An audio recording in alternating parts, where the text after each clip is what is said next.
Se você acha que o dinheiro é capaz de apagar uma mãe, então nunca viu o que a ambição é capaz de fazer dentro de uma família.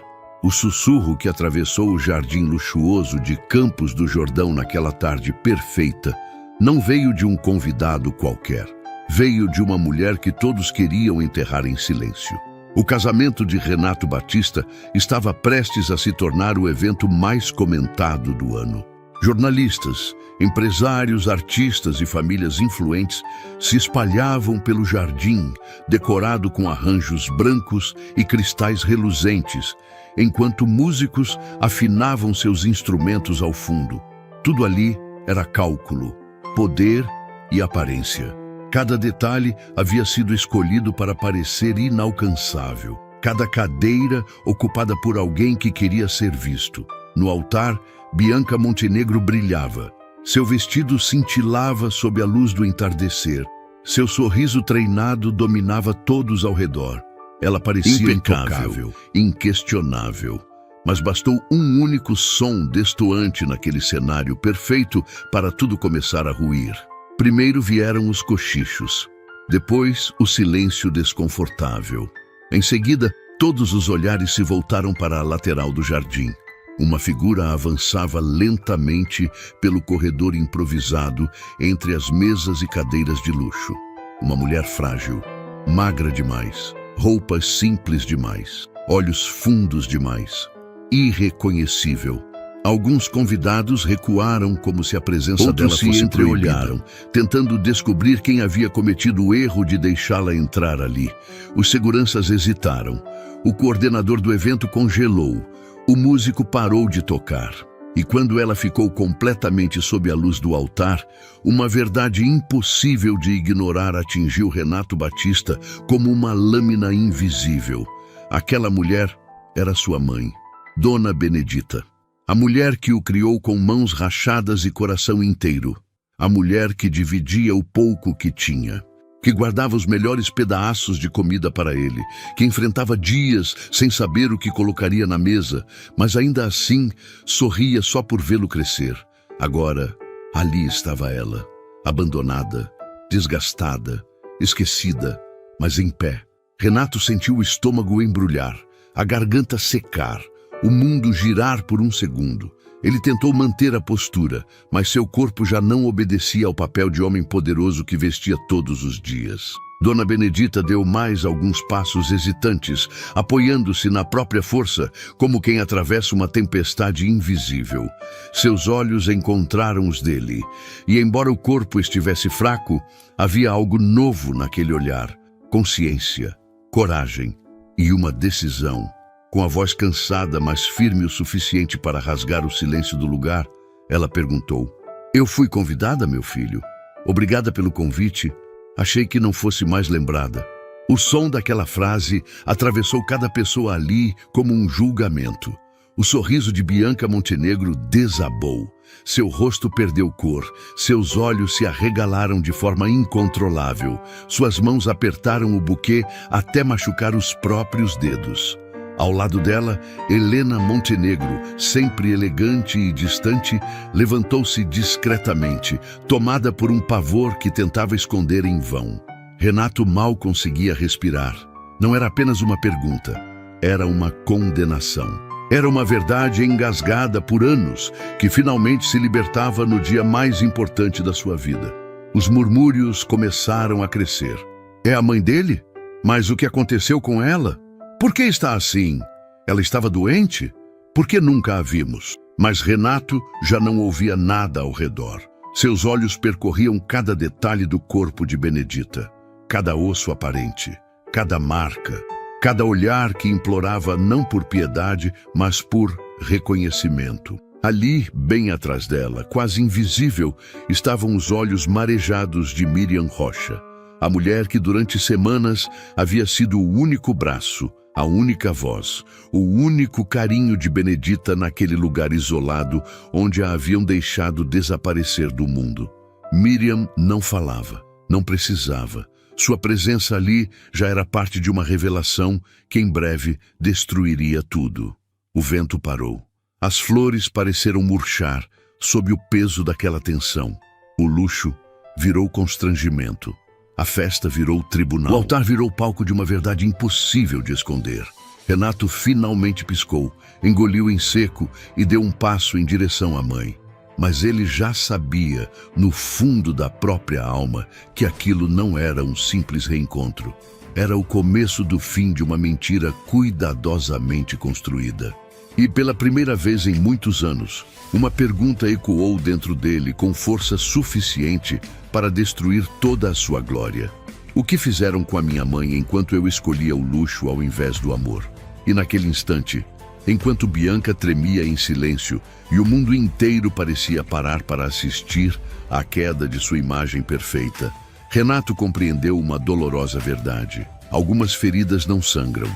Elas apenas esperam o momento certo para aparecer diante de todos. Antes de existir o milionário respeitado pelos grandes nomes do mercado, o homem que pisaria em um altar de luxo em Campos do Jordão, existia apenas um menino chamado Renato, sentado no chão de uma casa simples, segurando um pedaço de pão seco entre os dedos pequenos. A casa tinha paredes manchadas de umidade, telhas que vazavam quando a chuva caía mais forte e um cheiro constante de café queimado misturado com madeira velha. Não havia luxo, não havia silêncio elegante. Só havia barulho de vida real, panela batendo, chinelo arrastando no chão, galinha no quintal e a voz firme de uma mulher que nunca aceitou se render à miséria. Dona Benedita. Ela acordava antes do sol, lavava a roupa para fora, passava ferro em camisas de gente rica, limpava casas de famílias que nunca saberiam seu nome completo e ainda encontrava força para sorrir quando Renato chegava da escola. Como foi hoje, meu filho? Era sempre assim, mesmo cansada, mesmo ferida, mesmo com dor nas costas e a pele rachada pelo sabão barato, ela fazia questão de ouvir sua história do dia, como se cada palavra dele fosse um prêmio. Renato cresceu ouvindo que a vida não devia ser daquele jeito, que ele era diferente, que tinha um brilho especial que o mundo ainda não via. E essa ideia foi crescendo dentro dele como uma chama silenciosa, não de humildade, mas de ruptura. Na adolescência, começou a trabalhar como ajudante em pequenos serviços. Entregava encomendas, vendia produtos na rua, carregava caixas em armazéns. Cada centavo parecia uma promessa de fuga daquela realidade. Cada suor derramado era uma tentativa de apagar o endereço onde morava. Ele não queria aquela vida simples.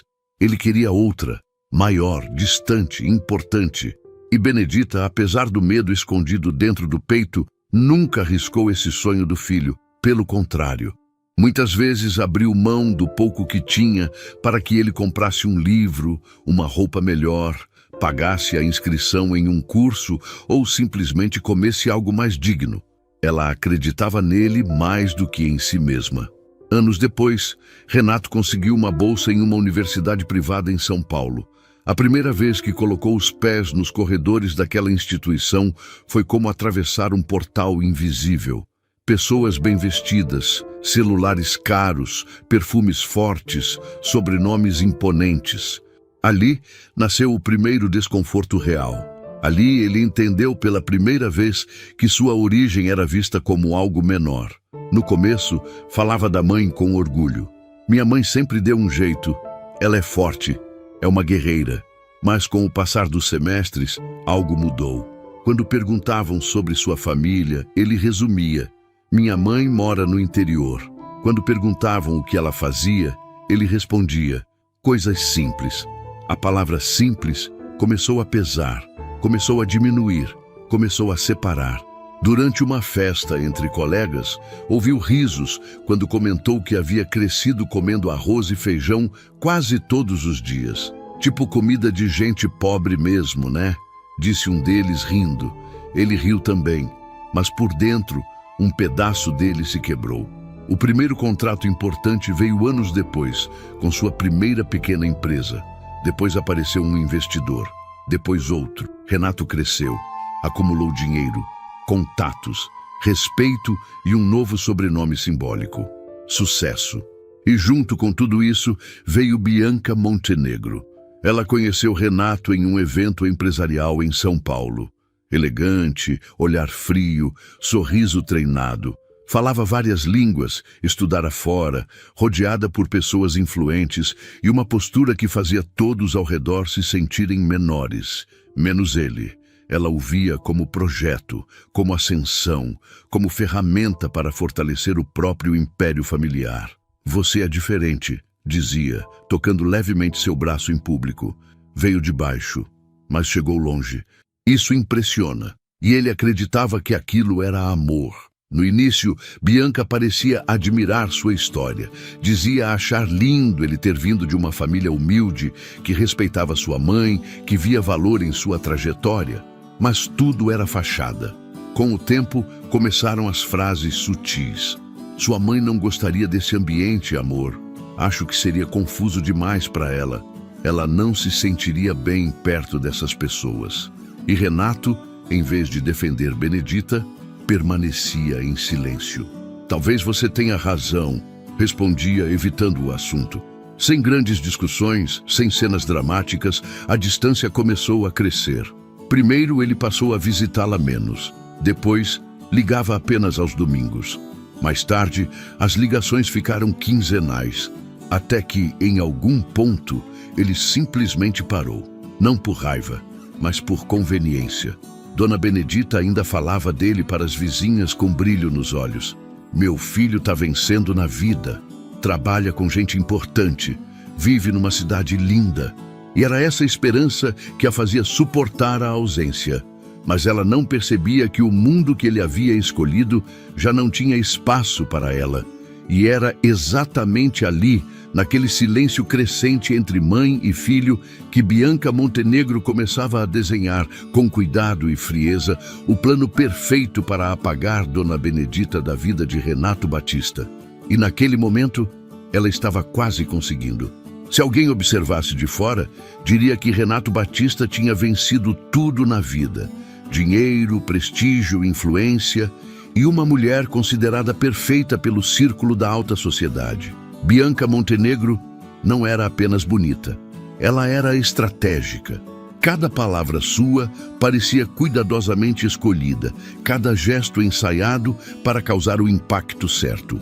Crescida entre reuniões políticas, festas fechadas e contratos milionários, aprendera muito cedo que o mundo pertencia a quem sabia controlar as narrativas, mesmo que para isso fosse preciso apagar pessoas. Quando iniciou o relacionamento com Renato, Bianca foi impecável, elogiava suas conquistas, enaltecia sua inteligência, falava sobre o futuro dos dois como um império a ser construído. Repetia que ele era diferente de todos os outros homens que conhecera. Alimentava nele o ego e o sentimento de exceção. Mas havia algo que, aos poucos, começou a incomodá-la. Dona Benedita. No início, Bianca sorria para a sogra em encontros rápidos, sempre com abraços calculados e elogios socialmente adequados. Sua mãe é muito simpática, amor, dizia logo após saírem. É simples, mas educada. Aquele mas não passava despercebido. Quando Benedita aparecia, Bianca mudava a postura. Evitava conversas longas, corrigia discretamente a forma como ela segurava o talher, o jeito de falar, até a maneira de se vestir. O que parecia cuidado era, na verdade, desprezo refinado. Uma tarde, durante um almoço na casa de Renato, a tensão se tornou mais clara. Dona Benedita elogiou o prato servido, um risoto caro que ela nunca havia provado antes. Nossa, isso aqui é uma belezura. É a primeira vez que eu como um trem desse. Alguns riram de forma contida. Outros trocaram olhares constrangidos. Renato abaixou os olhos. Bianca então se aproximou dele e sussurrou. Você percebe como ela não combina com esse ambiente, não percebe? Aquela frase se alojou em sua mente como uma farpa. A semente estava plantada. Com o passar dos meses, Bianca passou a reforçar de maneira sutil a ideia de que Benedita não se encaixava naquele novo mundo. Amor, sua mãe se sente deslocada, não vê? Acho que esse estilo de vida confunde ela. Talvez fosse melhor ela ficar em um lugar mais tranquilo. E Renato, já completamente envolvido em reuniões, viagens, contratos e luxos impensáveis para o menino que foi um dia, começou a concordar. No fundo, ele também sentia vergonha. Vergonha do jeito simples da mãe, da fala direta, das histórias de fome, de luta, de sacrifícios que ela contava para quem quisesse ouvir. Aos poucos, ele passou a evitar sua presença em ocasiões mais importantes. Mãe, hoje é só uma reunião rápida. Mãe, é coisa de empresário. Depois eu te levo para jantar, prometo. E as promessas passaram a se perder no tempo. Bianca observava cada passo em silêncio, calculando. Quando percebeu que Renato já se sentia mais confortável longe da mãe, decidiu avançar. Uma noite, após encontrar amigas em um brunch luxuoso, ela comentou com naturalidade. Eu andei pesquisando lugares tranquilos para idosos, sítios terapêuticos, clínicas de descanso, ambientes calmos. Acho que faria bem para sua mãe. Ela anda tão confusa. Renato franziu a testa. Confusa? Amor. Ela repete histórias, às vezes se perde nas palavras. Eu fiquei preocupada. Talvez ela nem esteja percebendo. A dúvida entrou, e quando entra, cria raízes. Nos dias seguintes, Bianca passou a destacar qualquer pequeno esquecimento de Benedita. Viu? Ela contou isso 2 vezes. Ela confundiu o dia da semana. Chamou você pelo nome do seu tio. E Renato, distante e ausente, começou a acreditar naquela versão. No fundo, era mais fácil confiar em Bianca do que encarar a própria culpa. Um médico conhecido da família Montenegro foi então sugerido. Um lugar afastado, em Pindamonhangaba, na zona rural. Especializado em repouso, avaliação e acompanhamento. Nada de hospital, nada que pudesse assustar. Apenas alguns dias de descanso, para observação. Vai ser melhor para ela, Renato, Bianca disse, segurando sua mão. E para nós também. O casamento está chegando. Você precisa estar tranquilo. Ele concordou, sem perceber que estava assinando o primeiro capítulo do desaparecimento da própria mãe. Dias depois, Benedita, confusa mas confiando no filho, foi levada para descansar um pouco. Enquanto o carro se afastava pela estrada de terra, Bianca observava com o rosto neutro. Dentro dela havia apenas uma certeza. Se Dona Benedita sumisse agora, nunca mais pisaria naquele mundo. Mas ela ainda não contava com algo que jamais aprendera a controlar. A consciência de uma mulher simples, atenta, silenciosa, Miriam Rocha. A estrada que levava até a clínica em Pindamonhangaba era estreita, cercada por árvores altas e por um silêncio quase sufocante. Não havia placas chamativas nem qualquer indicação clara do que existia ali. Apenas um portão de ferro um pouco enferrujado e uma pequena placa discreta que dizia Centro de Repouso Santa Esperança. Nada naquela paisagem parecia ameaçador à primeira vista. Pelo contrário, transmitia uma sensação quase enganosa de tranquilidade. Mas nem todo silêncio significa paz. Às vezes, o silêncio é apenas abandono disfarçado sob aparência de cuidado. Foi para lá que levaram Dona Benedita. Ela não reclamou, pelo menos não em voz alta. Segurava sua bolsa simples contra o peito enquanto atravessava corredores claros demais, que cheiravam a desinfetante barato misturado com poeira antiga. Seus olhos observavam tudo com a curiosidade tímida de quem não entendia completamente o que estava acontecendo, mas confiava demais no próprio filho para questionar qualquer decisão. É só por uns dias, mãe, disse Renato, tentando demonstrar tranquilidade. Você vai descansar, se alimentar melhor, vai ter acompanhamento médico. Depois do casamento eu venho te buscar. Benedita assentiu com um sorriso fraco, mas cheio de fé. Se é pro meu bem, meu filho, respondeu com aquela doçura de quem sempre acreditou mais nos outros do que em si mesma. Bianca observava a cena em silêncio absoluto. Para quem olhasse de fora, parecia apenas uma mulher atenciosa e preocupada com o bem-estar da sogra. Mas, por dentro, sentia alívio. Uma tranquilidade fria, quase imperceptível. Quando saíram dali, Renato não olhou para trás. E Benedita não percebeu que aquela seria a última vez que veria o rosto do filho por um longo tempo.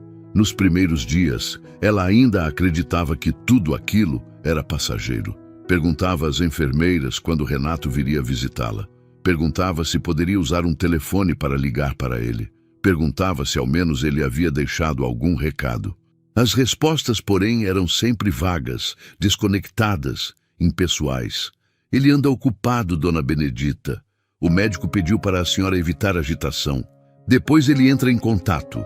Com o passar do tempo, perguntas começaram a ser vistas como incômodo, e o que havia sido apresentado como repouso começou a se transformar em isolamento. Dona Benedita não tinha acesso a telefone, não recebia visitas. Vivia em um quarto pequeno, com uma janela que mal abria e deixava passar quase nenhuma luz do sol. Sua alimentação era simples demais. Seus horários, rigidamente controlados.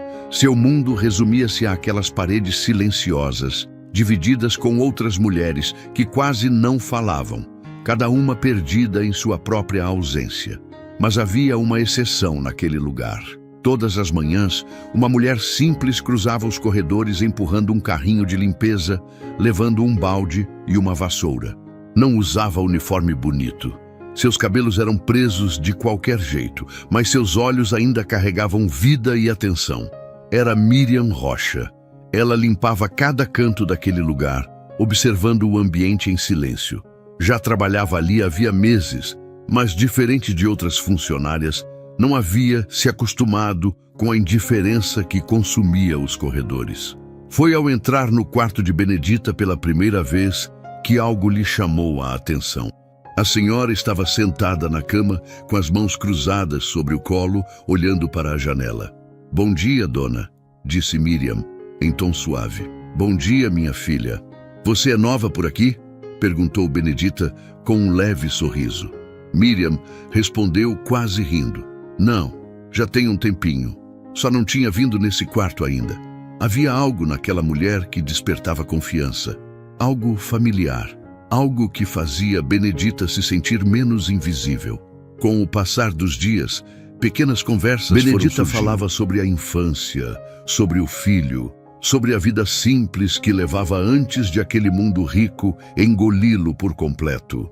E o que começou a incomodar Miriam foi perceber que não havia sinal real de confusão mental nas palavras daquela mulher. Benedita lembrava datas, nomes, acontecimentos, reconhecia pessoas, sabia exatamente onde estava e por que estava ali. Fazia perguntas lógicas, coerentes, tinha consciência plena de si.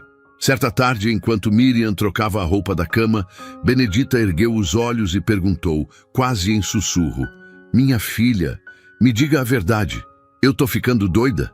Miriam sentiu o peito apertar. "Não, dona, de jeito nenhum." "Então, por que eu tô aqui?" Essa pergunta ficou ecoando na mente de Miriam durante dias.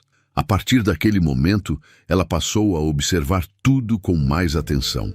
Notou que Benedita era uma das poucas ali sem diagnóstico claro.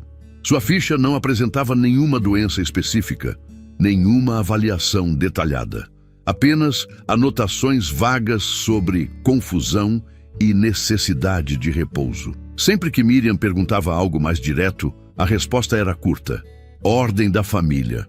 Certa noite, enquanto limpava o corredor escuro, ouviu duas funcionárias conversando em voz baixa. "Essa é a tal que a Nora mandou pra cá, né? Dizem que é parente de cliente importante. Melhor que suma mesmo." O coração de Miriam disparou. E de repente tudo começou a se encaixar.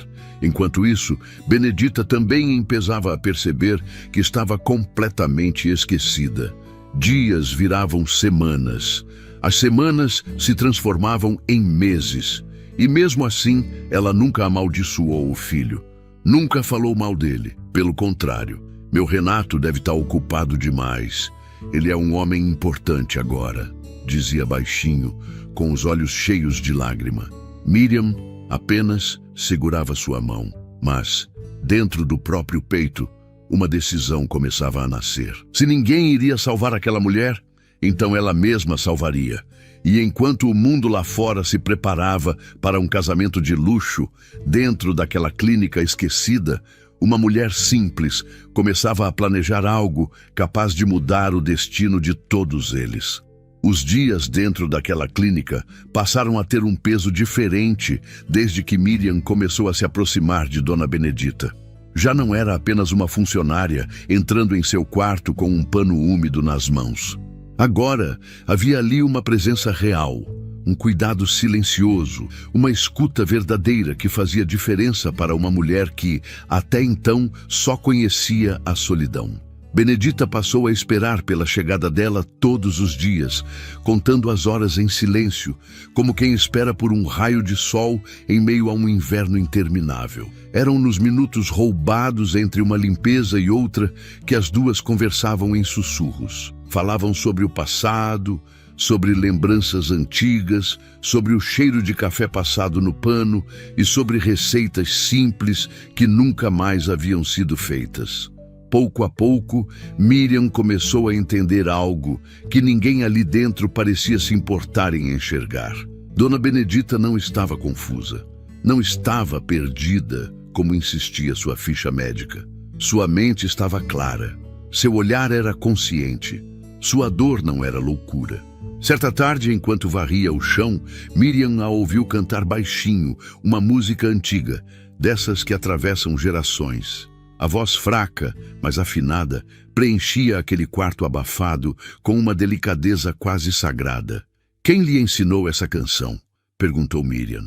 "Minha mãe", respondeu Benedita, abrindo um sorriso pequeno. Ela cantava isso enquanto lavava roupa no rio.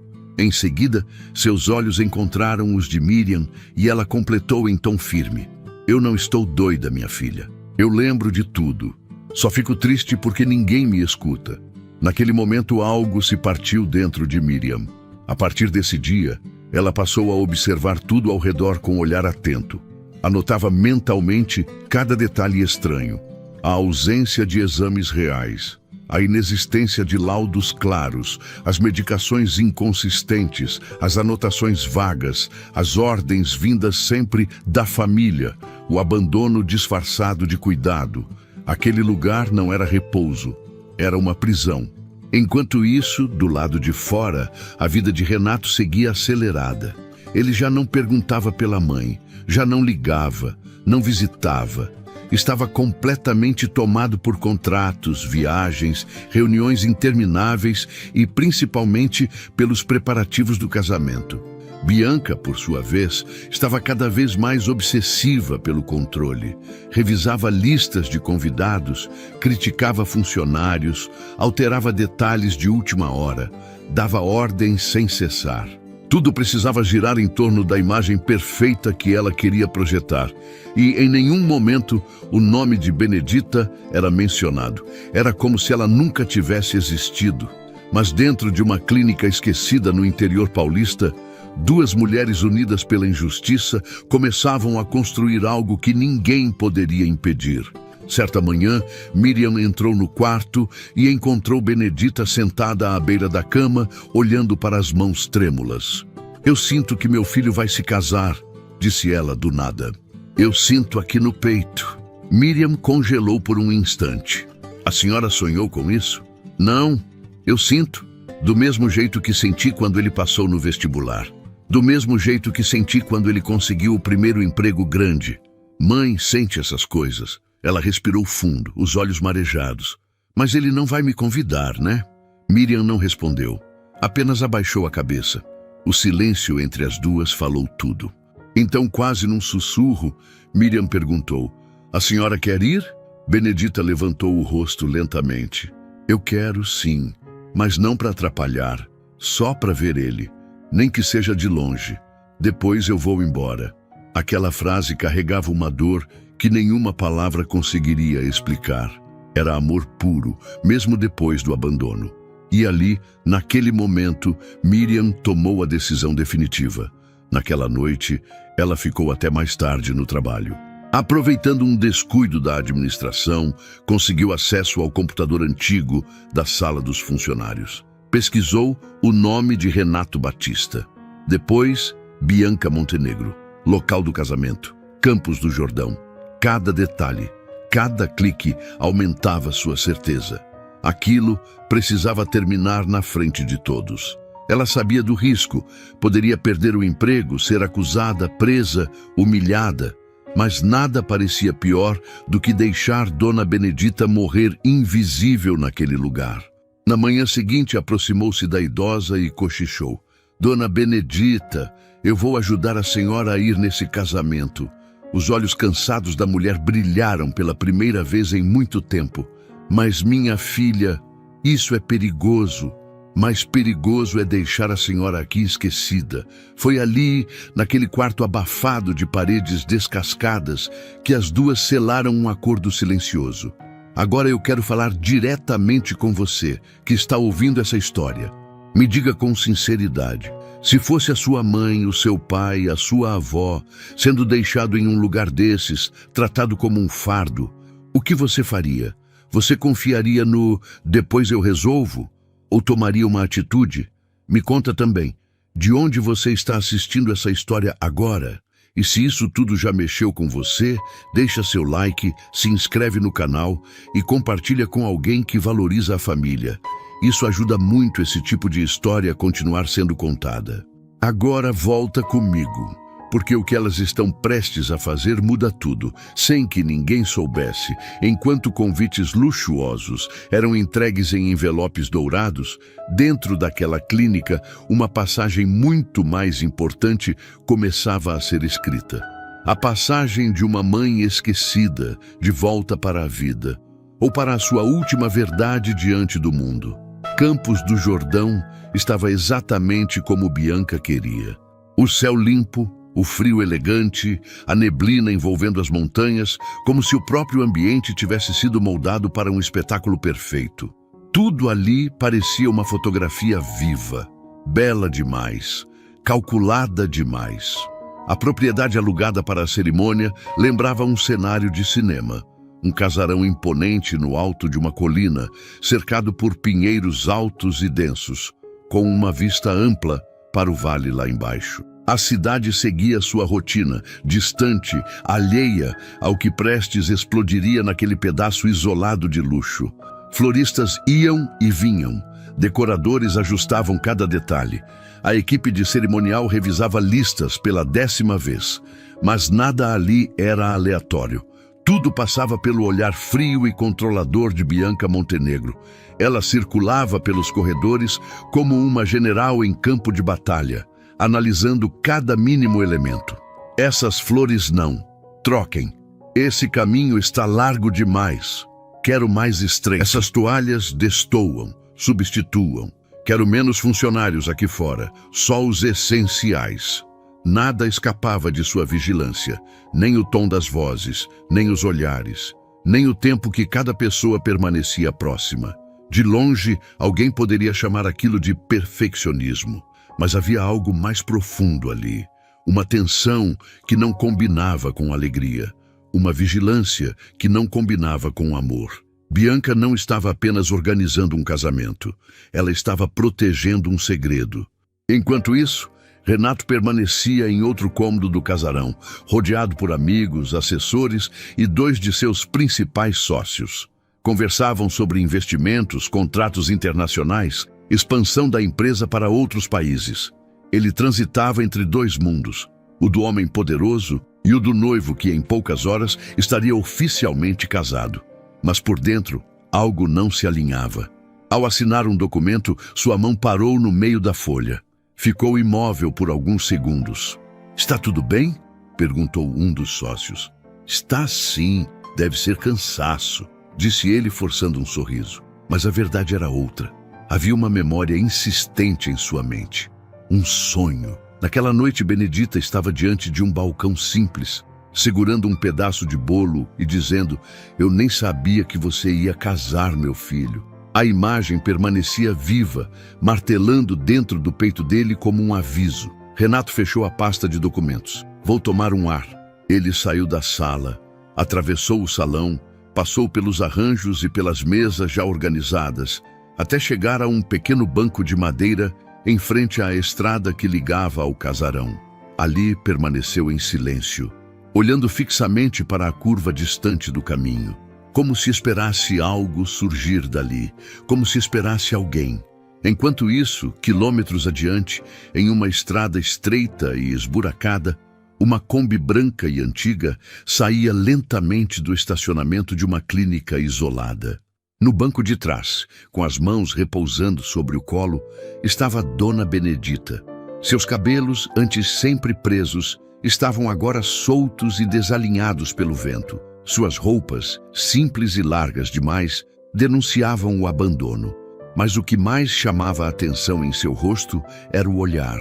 Não havia mais ingenuidade nele. Havia tristeza, sim, mas também havia decisão. Ao volante, com as mãos trêmulas e o coração disparado, estava Miriam. Ela sabia que não havia mais retorno.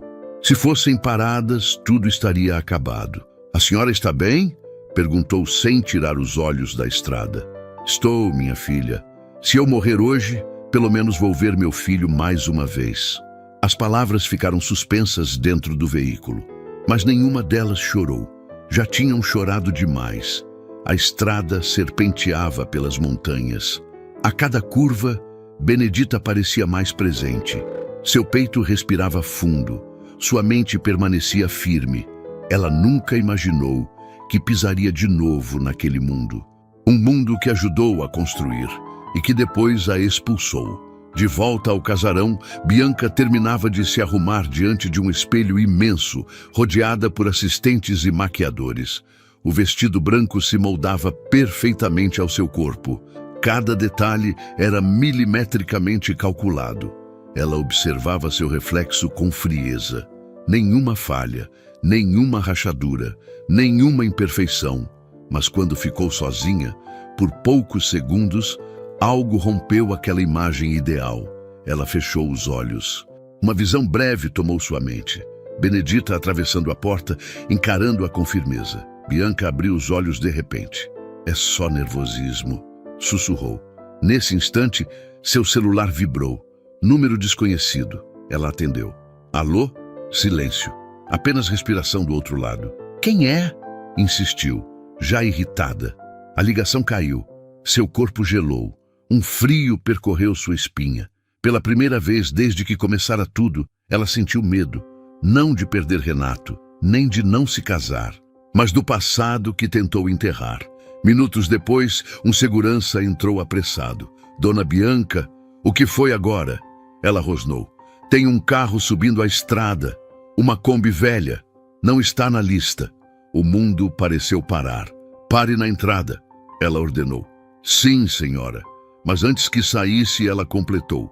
"Espera, me diga mais." Há uma mulher dirigindo e atrás tem uma senhora idosa. Seu rosto empalideceu, mas ela se recompôs rapidamente. "Deixe subir", falou fria. "Mas ninguém se aproxima sem minha ordem." Quando a porta se fechou, um sorriso estranho surgiu em seu rosto. Se ela veio, vai assistir à própria queda. Lá fora, Renato ouviu o som do motor subindo a estrada. Levantou a cabeça abruptamente. Seus olhos buscaram a curva. E então ele viu uma Kombi branca, antiga, coberta de poeira, aproximando-se lentamente do portal. Seu coração disparou. A Kombi parou. A porta se abriu. Primeiro desceu Miriam. Depois, a figura que devastou seu mundo em um só instante. Cabelos soltos, corpo frágil, rosto magro, mas o mesmo olhar. "Mãe?" Sua voz saiu em um sussurro quebrado. Dona Benedita ergueu o rosto e sorriu, cansada, mas sincera. "Eu fui convidada, meu filho. Ou só esqueceram de me avisar?" E ali, diante de todos, Renato finalmente começou a enxergar a verdade que lhe fora escondida. E ninguém mais poderia impedir o que estava prestes a acontecer. O jardim inteiro congelou. O vento suave que soprava entre as flores parou de ser notado. Ninguém mais respirava direito, e por alguns segundos pareceu que até os pássaros haviam emudecido. Aquela não era uma entrada qualquer, não era uma convidada atrasada. Não era uma confusão comum. Era a mãe do noivo, irreconhecível, surgindo em plena cerimônia, como um fantasma vivo que se recusava a ser enterrado pelo tempo e pelo esquecimento. Os músicos pararam, as taças ficaram suspensas, as conversas viraram sussurros cortados pela tensão. "Quem é essa?" alguém murmurou. "É a mãe dele?" Outra voz perguntou, cheia de dúvida. Renato deu 2 passos em direção a ela, como se fosse puxado por algo invisível e incontrolável. "Mãe, o que aconteceu com a senhora?" perguntou, sentindo a própria voz tremer. Dona Benedita observou tudo ao redor. O luxo exagerado, os sorrisos falsos, a maquiagem impecável, o brilho vazio daquele cenário que nunca lhe pertenceu. "Eu também gostaria de saber, meu filho, porque eu acordei em um lugar escuro, onde diziam que eu era doida e que não merecia mais ver a luz do dia." Algumas pessoas levaram a mão à boca, outras escondiam o espanto em copos de champanhe que já não conseguiam beber. Atrás de Renato, uma voz cortou o ar como uma lâmina. "Benedita, por favor, a senhora devia ter ficado onde estava." Era Bianca, segurando o buquê com tanta força que suas mãos estavam brancas. "Aqui não é lugar para você. Isso é uma festa de respeito." Benedita a encarou com calma e dignidade. "Mas é lugar para a moça que mandou me trancarem numa clínica, dizendo que eu não batia mais bem da cabeça?" Um burburinho correu pelo jardim, se espalhando entre os convidados feito pólvora. "Do que ela está falando?" Renato perguntou, virando-se para Bianca, já sentindo a verdade ferir. "Amor, isso é delírio." Bianca forçou um sorriso. "Ela sempre foi confusa, você sabe disso." Antes que continuasse, Miriam se colocou à frente, firme como uma muralha. "Ela não é confusa. Confuso é o teatro que você montou." Todos agora ouviam sem desviar o olhar. Nem os celulares se moviam. "Por 2 meses, Renato," Miriam disse.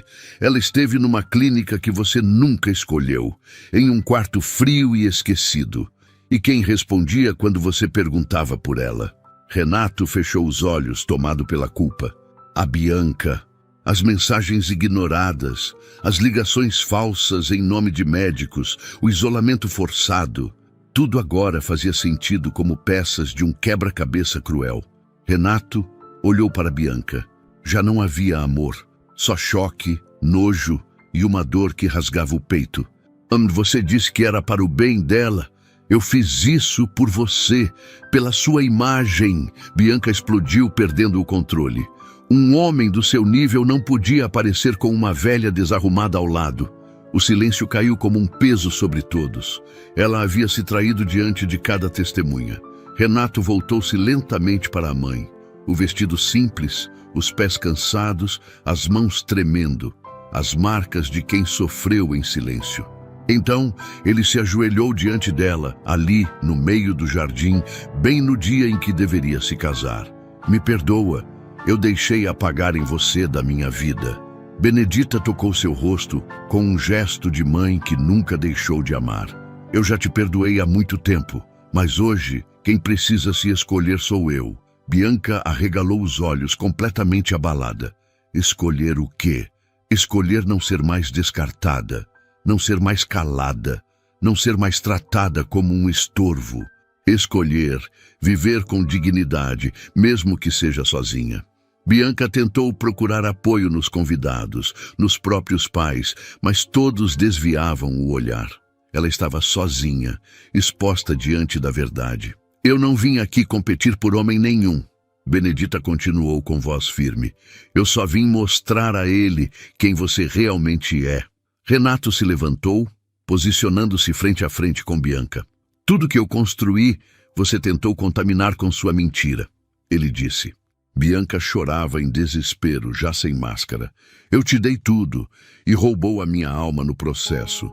Ali, entre flores, cadeiras espalhadas e olhares atônitos, todos entenderam. Aquele casamento não iria acontecer. Naquele jardim, diante de todos, Renato Batista finalmente viu, de forma clara, dolorosa e definitiva, o que a mulher que ele chamava de esposa havia feito com a própria mãe dele. O destino de todos ali foi alterado para sempre, e aquele silêncio pesado marcaria suas memórias como uma ferida aberta, impossível de ser esquecida, por mais que os anos passassem naquele exato instante decisivo. O silêncio que tomou conta do jardim não era comum. Não era daquele tipo respeitoso que acontece em cerimônias solenes. Era um silêncio pesado, espesso, carregado de choque, vergonha e julgamento. Ninguém ousava falar em voz alta, mas todos pensavam a mesma coisa.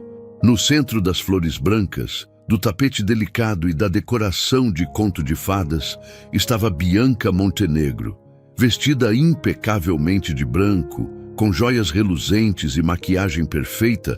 Ela parecia uma peça deslocada no próprio cenário. Sua imagem, antes construída com tanto cuidado, agora se desfazia diante dos olhos de uma das elites mais influentes de Campos do Jordão. Advogados, empresários, investidores, herdeiros, socialites, figuras públicas, todos haviam presenciado a revelação. A bela noiva, símbolo de status e poder, havia contribuído para que uma idosa fosse trancada, esquecida e silenciada, apenas por vergonha de sua origem humilde. Isso é doentio. Eu jamais imaginaria isso dela. Como alguém consegue fazer uma coisa dessas? Os comentários começaram discretos, mas logo se tornaram murmúrios mais altos, cortantes, implacáveis.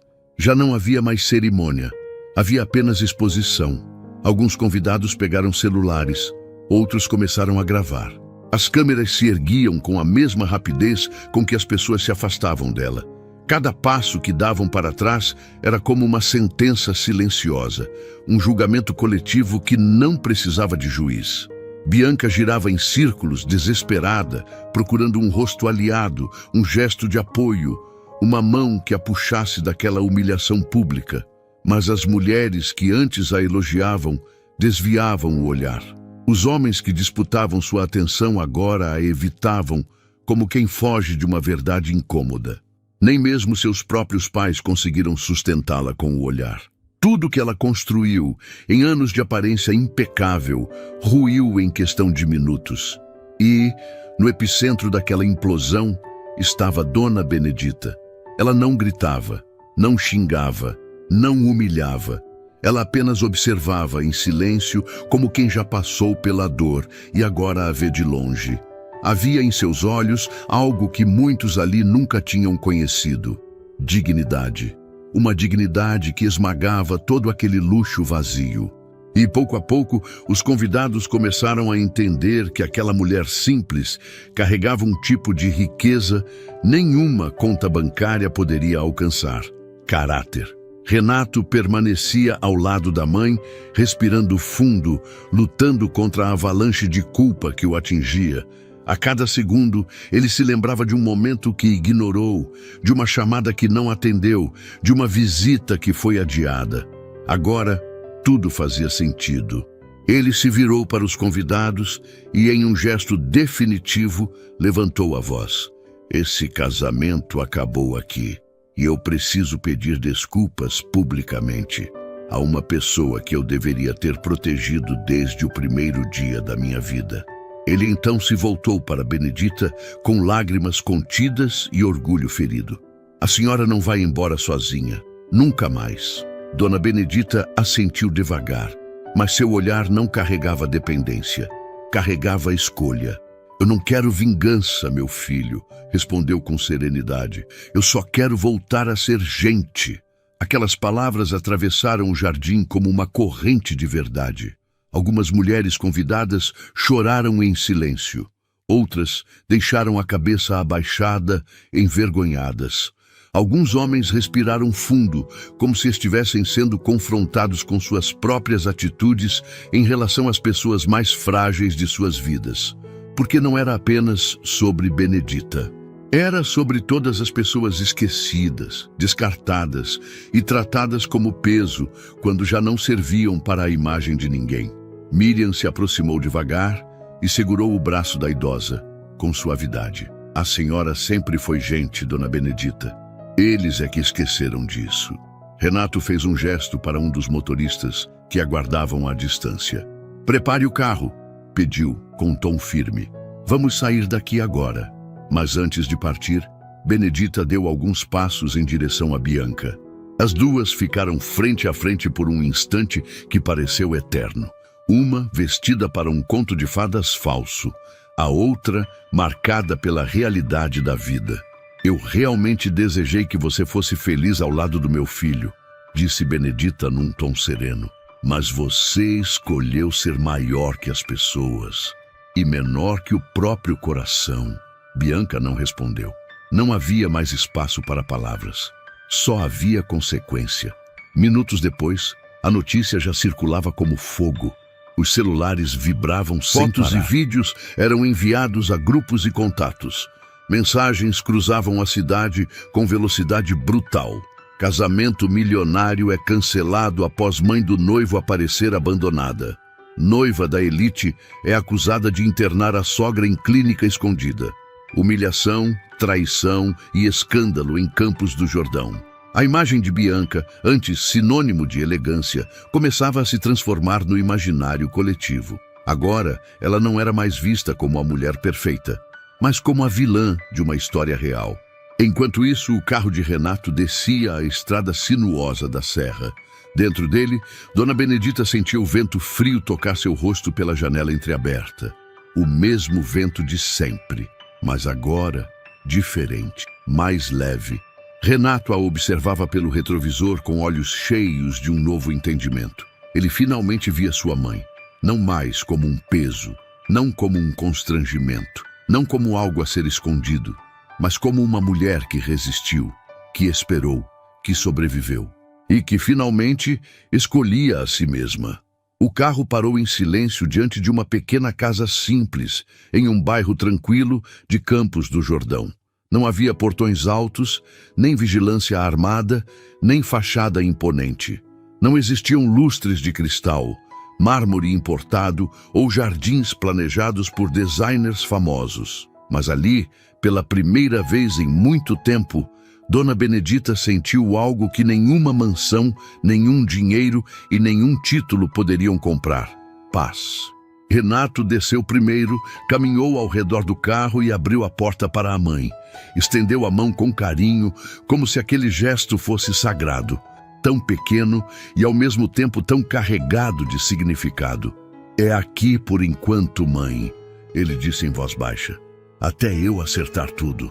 Ela segurou em sua mão e desceu devagar, sentindo o chão de pedra sob seus pés. O vento frio tocou seu rosto, mas não doía. Parecia suave. A casa era simples, pequena, mas Benedita a observou com olhos molhados, como quem reconhece algo que nunca perdeu por completo. "Tá bom, meu filho", respondeu com um sorriso cansado. "Só de não estar mais trancada já é um grande recomeço." Ela passou os dedos pelo encosto gasto da mesa de madeira. Sentiu as marcas deixadas pelo tempo, pelas mãos de outras pessoas simples, por histórias que jamais seriam contadas em revistas de luxo. Mas ali, naquele toque, havia uma verdade que ela reconhecia. "Quando eu era moça, eu limpava a casa de gente rica", disse ela baixinho, "e sonhava que você nunca precisaria abaixar a cabeça para ninguém. Mas hoje eu entendo. O pior não é morar simples, meu filho. O pior é esquecer quem a gente é." As palavras atravessaram Renato como uma dor silenciosa.